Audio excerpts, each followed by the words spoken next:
El próximo 1 de junio, tú tienes la oportunidad de elegir un nuevo poder judicial que esté del lado del pueblo. El 1 de junio, al cierre de las casillas, estaremos trasladando toda la información a las oficinas distritales y ahí iniciamos el proceso de cómputo. Las y los invito a que superemos el momento crítico que vive la Judicatura Nacional y jamás bajemos los brazos para lograr un sistema judicial que, libre de presiones externas de cualquier tipo, se fundamente en la verdad y en la justicia. 3:10 p.m. y le agradezco muchísimo que nos acompañe en este estudio a Yasmín Esquivel Moza. Ella es ministra de la Suprema Corte de Justicia de la Nación. Ministra, muchas gracias por acompañarnos esta tarde. ¿Cómo estás? Muchísimas gracias, Javier. Muy contenta de estar aquí en Hoy es Risco. Muchas gracias. Muchas gracias. Pues mira, ahora sí que el tema de la agenda nacional tiene que ver con lo que acabamos de escuchar, esta presentación de la Fiscalía General de la República, esto que dicen organizaciones de la sociedad civil que tienen muchísimos años velando justamente y acompañando a víctimas, a gente que busca a sus desaparecidos, y subrayaban algo que era un poco cómo entender el acceso a la justicia. Decía, la reforma necesaria es la reforma de las fiscalías. ¿Cómo evaluarías este resumen que nos hace el Centro PRO sobre poner atención en la reforma a las fiscalías también? Pues es importante señalar que estamos ya en puerta con una elección para un poder judicial. Sí. La mitad de los jueces y magistrados federales en nuestro país se van a elegir el domingo 1 de junio, de los candidatos que empezarán campaña el 30 de marzo y se concluye el 28 de mayo. Abril y mayo prácticamente serán las campañas y las personas tendrán la posibilidad de conocer a los candidatos, quiénes son y por quién votar el domingo 1 de junio. Se van a entregar 6 boletas para elegir ministras, ministros, magistradas y magistrados tanto del Tribunal de Disciplina Judicial, de la Sala Superior del Electoral, de la Sala Regional del Electoral, magistrados de colegiados y jueces de distrito. Es importante la participación de todas y todos, porque esta reforma, Javier, es histórica, es un hecho inédito en nuestro país. Estamos acostumbrados a elegir a los integrantes del Poder Ejecutivo, del Poder Legislativo, pero no del Poder Judicial. Entonces es un Poder Judicial nuevo en la mitad de sus integrantes, que se van a elegir 881 cargos de cerca de 3.500 personas que se encontrarán en campaña. Es una elección enorme. Es una elección nacional grande. Y bueno, esta reforma al Poder Judicial abre el camino de otras reformas que deben venir después, sin duda alguna. Reforma a las fiscalías. Fundamental. Reforma de los protocolos de investigación, reforma de protección a las víctimas. Hay que revisar cuidadosamente si el sistema que tenemos de víctimas es el adecuado. Afortunadamente ya existe una iniciativa que ha presentado la presidenta de los Estados Unidos mexicanos hace unos días, la doctora Claudia Sheinbaum, en este tema tan importante que es la desaparición forzada. Entonces, todas estas reformas que deben venir después, pues van a complementar un sistema de justicia que esté cerca de las mexicanas y mexicanos, que sea lo que los ciudadanos esperamos de nuestros jueces, de nuestros fiscales. La de fiscalías, pues esta abre la brecha para otras que deben venir después, y fundamentalmente tengamos una justicia de puertas abiertas, una justicia al acceso de la gente, una justicia que no se demore como hoy se demoran los expedientes en los cajones, en los archiveros de los tribunales. Pero digamos, se tiene que arropar, digamos, con estas reformas que dice, ministra. No solamente con esta reforma de la justicia vamos a alcanzar ya este México ideal en donde hay investigaciones de expedientes bien formados, atención a las víctimas. Este es el inicio de una serie de reformas que se tienen que hacer en el país. Es correcto. Sin embargo, esta reforma trae beneficios importantes. Uno de ellos es que va a acercar a los jueces a la ciudadanía. Van a escuchar de viva voz los jueces cuáles son los planteamientos de la ciudadanía a través de las redes sociales, de los medios electrónicos o de caminar las calles donde solicitan el apoyo, el voto de los ciudadanos. Trae la posibilidad, además de democratizar al Poder Judicial, porque se está incorporando ya un factor que es el voto ciudadano, que no se tiene actualmente. Se incorpora el voto ciudadano en la democratización, trae ya plazos establecidos para resolver un expediente. Ya no se pueden tener los expedientes años en el cajón. Si no hay plazos ya establecidos, se crea un tribunal de disciplina judicial que va a estar pendiente de esto y de las quejas que se presenten contra jueces y magistrados, un tribunal que cubriendo todos los tribunal procesos de disciplina judicial, ¿no? Exactamente. Es el que anunciaba hoy incluso la presidenta Claudia Sheinbaum, que llega en lugar del Consejo de la Judicatura. Efectivamente, es un tribunal que va a recibir las quejas contra jueces, contra magistrados, va a revisar aquellas que tengan elementos y fundamento y abrir los expedientes para sancionar conductas inadecuadas o conductas de corrupción. Un dato interesante antes de terminar sobre los beneficios de esta reforma es que de acuerdo a las cifras de INEGI, los peores evaluados en el país, la institución peor evaluada son los jueces, solo después de la policía de tránsito. La percepción de corrupción de la ciudadanía, de acuerdo a estas cifras de INEGI, es que los jueces son corruptos, que se venden, que no atienden a las personas, que los expedientes tardan muchísimo tiempo. Entonces, ante este reclamo ciudadano, es necesaria la reforma. Y esta reforma, pues apenas está en vías de implementación. Sí. Está en esta vía para poderse llevar a cabo dentro de 70 días, exactamente. Sin embargo, se ven varios puntos vulnerables para la próxima elección del 1 de junio. Falta de recursos materiales y humanos, dicho por el Instituto Nacional Electoral, el conteo de los sufragios, algunas lagunas en la ley. ¿Confías en lo que va a suceder el próximo 1 de junio, en la participación ciudadana también? ¿Sabes la complejidad? Lo acabas de mencionar, de las 6 boletas. Se calcula que entre 12 y 15 minutos van a tardar en votar cada uno de los ciudadanos. Híjole, ¿cómo ves, ministra, lo que va a pasar el próximo 1 de junio? Esta organización, Javier, la está llevando el Instituto Nacional Electoral. Ellos tienen experiencia en elecciones nacionales, experiencia cada 3 años o determinado periodo, han llevado a cabo exitosamente las elecciones federales en todo nuestro país. Hoy el INE tiene a su cargo justamente esa tarea que ha desarrollado desde 1991 a la fecha. Tiene además, de acuerdo a la Constitución, una amplísima facultad para emitir todos los acuerdos que sean necesarios para que esta reforma, esta elección se lleve a cabo de una manera correcta, adecuada, transparente, con los ciudadanos en casillas que estén recibiendo la votación y poniendo de acuerdo, según lo que dice la presidenta del Instituto Nacional Electoral, la contabilidad se va a llevar a cabo en el distrito, la Junta Distrital. Tenemos 300 juntas distritales en el país. Ahora bien, confío, sí, por supuesto que confío, porque cada día están emitiendo acuerdos, o prácticamente diario, acuerdos el INE, donde está dándole forma a esta elección tan importante. Hoy nada menos que emitieron un acuerdo sobre los topes de gastos de campaña para los diferentes puestos, jueces, magistrados y ministros. ¿Cuánto podrás gastar tú? El tope que nos dieron de campaña, que no son recursos que nos da el INE. Es muy importante este dato, porque no son recursos que el INE otorga a los candidatos. Es un tope de hasta cuánto puede gastar. En el caso de las ministras y ministros, el tope es aproximadamente de 1.400.000 pesos. ¿Y de dónde vas a sacar ese 1.400.000 pesos? Ese dinero solo es de recursos propios de los candidatos que estén participando. No puede haber en esta elección recursos públicos, recursos de privados. De tus recursos se va a gastar en tu campaña. Únicamente los recursos y hasta ese tope que estableció para ministros. El caso del tope para magistrados y jueces es cerca de 600,000 y 200,000 pesos para jueces y jueces. ¿Cuánta gente crees que participe? ¿Cuánto sería para ti una participación histórica del próximo 1 de junio? ¿Cuánto esperarías? ¿Qué porcentaje? Bueno, es atrevido señalar porque es una elección que no tenemos precedente. No tenemos en la historia de nuestro país un antecedente igual, e inclusive ni en otros países. Es una elección muy importante. Sin embargo, creo yo que la participación probablemente esté arriba del 20% o más. 20%. ¿Por qué? Ok, dame una pausa y regresamos con el porqué, ¿te parece? Sale. Vamos a una pausa. Gracias. Y regresamos. Hoy es riesgo. Anímate.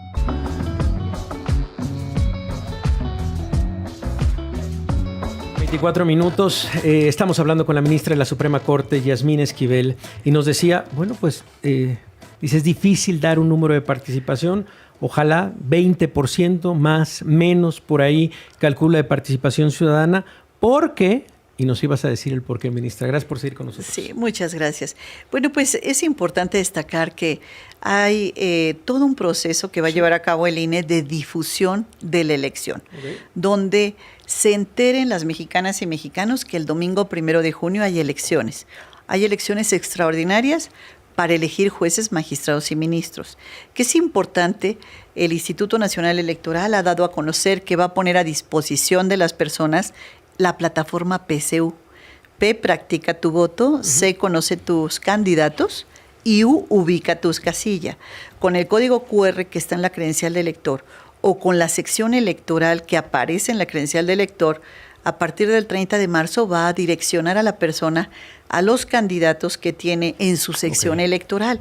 Bueno, ahí, sin duda alguna, estarán los currículums, las personas, quienes participan, de dónde vienen, quiénes son, qué estudios tienen, qué experiencia profesional, y si han sido juzgadores, qué sentencias han emitido. Importantísimo eso, el acercarse. Híjole, más allá de quien resulte designado o designada como nueva presidenta de la Suprema Corte, ¿qué sugerirías para recomponer ese tejido en este órgano, sobre todo interno, tras este ambiente tan complicado que se ha vivido en los últimos meses y en las últimas semanas? ¿Cómo imaginas ese ambiente en la Suprema Corte, independientemente de quién sea la presidenta o el presidente? Sí, creo que lo importante es el proyecto de cambio, de transformación del Poder Judicial. Aquellas malas prácticas que a lo largo de los últimos 30 años se han dado, esas hay que erradicarlas. Las conductas indebidas, inadecuadas, el familiarismo, el nepotismo, el influyentismo que ha habido al interior del Poder Judicial, eso definitivamente se tiene que erradicar. Entonces, las 9 personas que entren, las 5 mujeres y 4 hombres, van a llegar después de un proceso electoral, un proceso donde la ciudadanía determinó quiénes debían estar en el Pleno de la Corte. ¿Eso les dará otro tono? ¿Les dará, más legitimidad? ¿Qué significa que lleguen? Un compromiso de estas 9 personas con la transformación de la justicia, de una justicia cercana a la gente, que es lo que se pretende, una justicia de puertas abiertas. No con la cuarta transformación, una justicia, con la transformación de la justicia. El cambio de la justicia y volver a recomponer lo que tú bien señalas, Javier, el tejido social y esa distancia que se ha roto entre jueces y ciudadanía. Comentábamos hace un momento las cifras del INEGI. Entonces, esto se tiene que recomponer, se tiene que analizar cuidadosamente, que la justicia no sea solamente para aquellas personas que tienen dinero para pagar un abogado, que cuando te llega una demanda o quieres presentar una demanda, lo primero que piensas es, pues tengo que contratar un abogado, tengo que gastar. Y hoy te queremos que la justicia también, a través de las defensorías públicas gratuitas, las defensorías públicas de oficio, puedan llegar a aquellos rincones y aquellas personas que no tienen los recursos suficientes para pagar un abogado. Sin embargo, me gustaría retomar el tema de los beneficios de la reforma, aparte de la transparencia, la austeridad. Todas las sesiones serán públicas. Los proyectos también públicos para que las personas, y sobre todo las abogadas y abogados, conozcan qué es lo que se está resolviendo. La austeridad, donde tengamos un poder judicial austero. Ahora, también es importante señalar que esta reforma trae el tema de paridad de género. Sí. De los 881 cargos, Javier, que se van a elegir, 441 tienen que ser asignados a mujeres. Así lo establece la reforma, así es en justicia. No es un privilegio, es una injusticia que las mujeres participemos en los cargos de decisión, en la vida pública y en la vida jurídica. Tenemos una legislatura con integración paritaria, tenemos una presidenta de los Estados Unidos mexicanos, mujer, presidenta con A. Históricamente nunca habíamos tenido una mujer como jefa del Ejecutivo Federal, pero en la Suprema Corte tenemos un rezago importante en el tema de paridad de género. Apenas llegamos al 22% en la titularidad de juezas y magistradas. La brecha todavía es grande, sí, y entonces se pretende disminuir esta brecha que existe entre los juzgadores y las juzgadoras, que haya más mujeres. Qué bueno. Con esto. Y creo que también estamos hablando con la ministra de la Suprema Corte, Yasmín Esquivel. Parecería que en las últimas semanas y en los últimos meses los culpables prácticamente de todo son los jueces y los magistrados. Particularmente en el caso, por ejemplo, de los integrantes del crimen organizado que fueron enviados a Estados Unidos. Fueron enviados porque jueces y magistrados ya los iban a liberar por esta responsabilidad de la liberación. Se les ha atacado mucho a los jueces y magistrados. ¿Qué decir, ministra, como parte fundamental del Poder Judicial? ¿Es justo la manera en la que le han tratado a los jueces y magistrados en los últimos años? Es importante señalar que cada institución tiene un marco de responsabilidad. La Policía Preventiva, el Ministerio Público y los jueces. En este marco de responsabilidad habría que analizar cada uno de los expedientes, dónde estuvo el problema, si fue en la primera fase, en la integración de la investigación o justamente a la hora de la judicialización, o ya estando el expediente con el juez, si el juez no valoró adecuadamente las pruebas que presentó el Ministerio Público. Entonces, es difícil dar una opinión sobre un expediente si no lo conozco. Tendría que ser en particular. Así es. Sin embargo, pues es importante destacar que algunas de estas personas ya tenían varios años con expedientes en trámite, sus procesos de extradición estaban en trámite y no se habían resuelto después de muchos años. No tengo la menor duda de que cada una de las autoridades hace lo posible en el marco de sus responsabilidades, pero habría que delimitar dónde están cada una de los espacios de los jueces, y puede ser que haya este tipo de quejas con fundamento, no tengo la menor duda, pero también hay que revisar cada uno de los casos de estos objetivos. Sí. Esta reforma finalmente también trae una ventaja más que permite a jueces y magistrados la reelección. Entonces, esto va a hacer también que el juez se sienta conectado con la ciudadanía, que tenga prudencia, cuidado en su actuación, valentía, por supuesto, se requiere ser muy valiente y tener fortaleza para ser un buen juzgador, pero fundamentalmente que tenga cuidado y prudencia. Sí. Este acercamiento va a dar otra cara y otra visión a la justicia mexicana. ¿Qué tal ha sido estas últimas semanas en donde, digamos, también se ha mezclado tu tarea que sigue en la Suprema Corte, pero también con una parte de política o de promoción? ¿Cómo ha sido el recorrer el país, el hacer campaña? Ministra, ¿cómo han sido estas últimas semanas? Pues esto me ha permitido a mí conocer reclamos de la ciudadanía. Uh-huh. He ido a zonas donde la gente, por supuesto, se acerca y me comenta de sus casos, de sus expedientes, de cuánto tiempo tienen. ¿Y qué les dices? De cómo están. Y pues vamos tomando nota de todo esto que está sucediendo y la importancia de que participen y conozcan a los candidatos que van a estar en esa zona donde están ellos viviendo o donde están teniendo sus problemas de sus expedientes. Tomamos nota de este tipo, llevamos una estadística muy puntual de las personas que se acercan para estar planteando algunos temas. ¿Qué permite eso? Saber el sentir de la ciudadanía, saber cómo ve la ciudadanía a sus juzgadores, y de verdad que hay una brecha muy grande entre los jueces, a quien, por cierto, casi nunca los ven. Oye, y en este huracán también han tocado codazos, o sea, también por ahí hay aparatos, digamos, de promoción de algunos partidos políticos, por ejemplo, el aparato de promoción de Morena, por ejemplo, con Lenia Batres. ¿Coincides?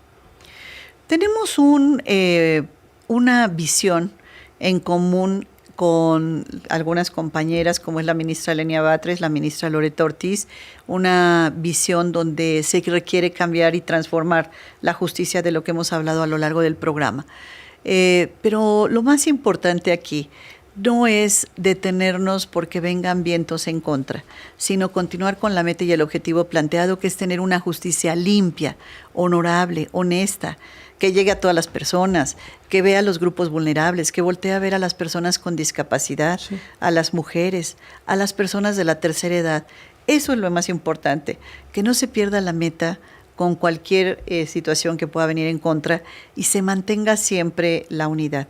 Y fundamentalmente con un propósito que ya comentamos, que es la justicia para todas y todos. En el contexto y en la coyuntura también, ¿algún comentario sobre lo que se ha publicado en los últimos días de la demanda de daño moral de Marta Rodríguez contra Enrique Graue, contra Fernando Macedo, que toca de alguna manera tu figura, ministra?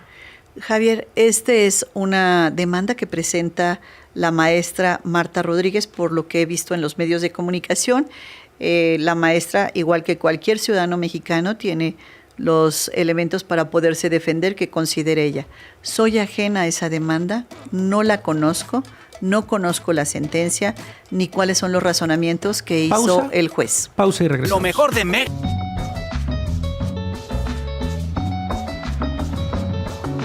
Con 38 minutos y platicábamos antes de irnos a una pausa justamente de este tema. Estamos hablando con la ministra Yasmín Esquivel.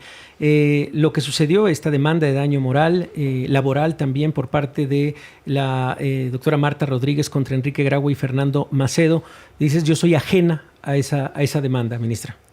Totalmente, yo no tengo nada que ver con la defensa, no conozco las estrategias legales de la defensa de la maestra Marta Rodríguez, que es abogada y que evidentemente sintió violación a sus derechos y ella se está defendiendo. Y bueno, pues yo no tengo nada que ver en ese tema, con el tema de la demanda de la maestra o las demandas que la maestra pueda tener contra el señor Graue o el señor Fernando Macedo. ¿Piensas tú también algún tipo de camino legal en contra de alguno de los dos, de Enrique Graue y Fernando Macedo? No he pensado demandarlo, no he pensado caminar en esa ruta, simplemente porque para mí es un asunto que ya quedó en el pasado. Ya quedó en el pasado. Igual, digamos, lo que se había dicho sobre, particularmente tu caso, de el plagio, que por lo menos lo que decía la Universidad Nacional Autónoma de México es: nosotros no podemos informar absolutamente nada de eso, después del amparo promovido justamente por tu figura. Sí, en su momento yo presenté una demanda para defender mi postura, mi tesis. Gané la demanda donde se reconoce la autoría de la tesis, se me reconoce los derechos autorales. Para mí concluyó el asunto al concluir y causar estado esa sentencia que me favorece.